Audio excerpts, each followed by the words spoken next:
কাঁচকলা বাকল ফেলে পরিষ্কার করে আমি পাতলা পাতলা করে কেটে নিয়েছি। এখন চিপস ভেজে নিব। কড়াইতে তেল গরম করে নিব, অল্প লবণ দিয়ে দিয়েছি। তেল গরম হয়ে গেছে, ভেজে নিব।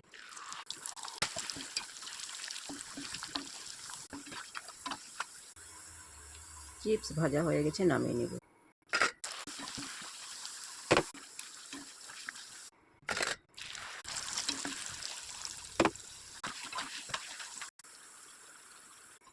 আর অল্প লবণ দিয়ে দিব।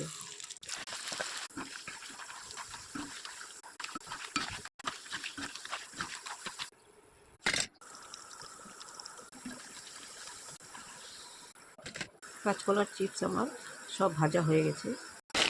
মরিচ লবণ দিয়ে মেখে খেতে পারবেন।